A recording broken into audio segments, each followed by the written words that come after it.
み出したくて輝きたくて I say I'll never lose my way.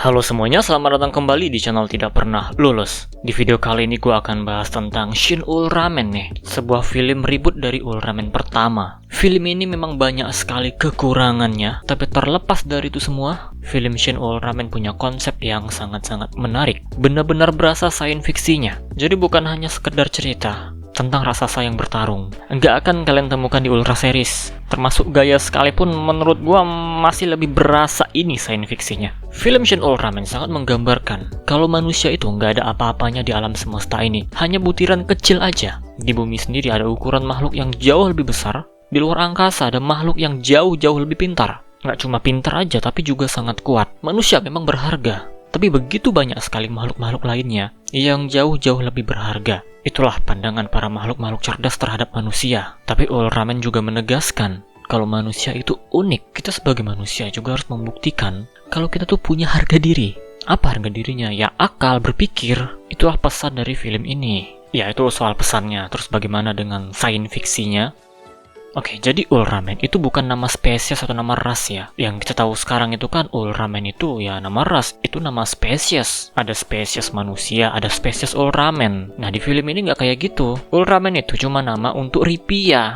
Alien lainnya yang mirip namanya bukan Ultraman. Salah satunya ada Zofi, alien yang berasal dari planet yang sama dengan Ripia. Ya dia nggak dipanggil Ultraman tuh, Zofi aja. Sebenarnya dulu Ultraman tuh ya emang kayak gini. Ketika Ultraman pertama bertemu dengan Hayata, ya dia cuma bilang aku tuh alien dari Nebula M78. Dan Hayata ngasih nama Ultraman ke dia. Makanya tuh Zofi nggak ada kata Ultraman-nya. Seven juga nggak ada kata Ultraman-nya. Termasuk Jack juga bukan Ultraman, Jack namanya. Cuma akhirnya sekarang berubah kan, kayak nama Ultraman tuh jadi nama rasnya. Terus bahkan jadi kayak gelar gitu. Pokoknya makhluk-makhluk dengan kriteria raksasa cahaya itu sebutannya ya Ultraman. Nah, Shin Ultraman mengembalikan original Ultraman. Kemudian film ini menegaskan sebuah sistem yang namanya beta kapsul. Sistemnya ini kayak buka dimensi gitu.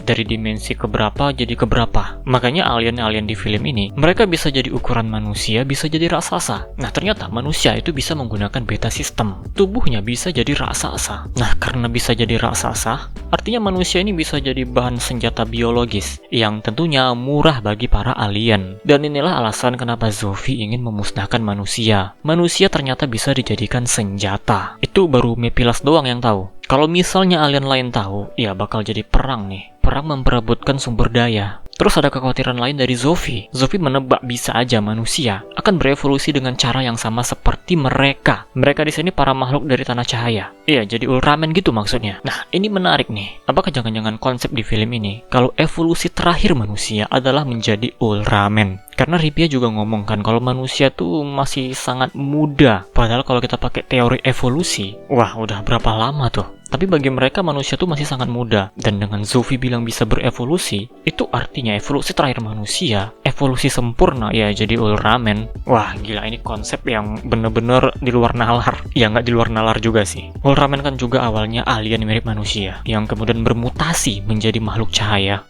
Terus konsep Ultraman yang lainnya, dia bisa bersatu dengan manusia yang ternyata tanah cahaya punya kode etik. Mereka itu nggak boleh bersatu dengan spesies lain. Di sini Ripia melanggar itu. Nah, dengan bergabung dengan manusia, dia jadi sulit untuk mengendalikan tubuh raksasanya. Jadi mudah untuk kehilangan energi. Bakal balik ke wujud normal. Ya, jadi bisa disimpulkan kalau ukuran asli Ultraman itu kayak manusia normal, tapi dengan beta sistem bisa menjadi raksasa. Hanya saja dengan bersatu dengan spesies manusia, beban menjadi raksasa itu terlalu besar. Tanda Ultraman melemah, tubuhnya berubah warna jadi hijau. Setiap makhluk dari tanah cahaya punya warnanya masing-masing. Ripia warna aslinya silver hitam. Ketika dia bersatu dengan manusia, jadi merah silver. Nah, ketika melemah, jadi hijau silver. Ini juga konsep awal dari Ultraman sebenarnya. Kalau melemah itu bakal berubah warna. Cuma saat itu untuk ngebuat kayak gitu mahal. Makanya dibuat pakai color timer. Dikasih waktu 3 menit. Itu juga katanya biar Ultraman tuh jadi nggak terlalu OP. Ya, memang film ini mengembalikan original Ultraman. Termasuk Zofi yang di sini jadi villain, dia memanggil Zeton untuk menghancurkan manusia. Ya itu juga konsep awal Zofi, cuma nggak kepake di series.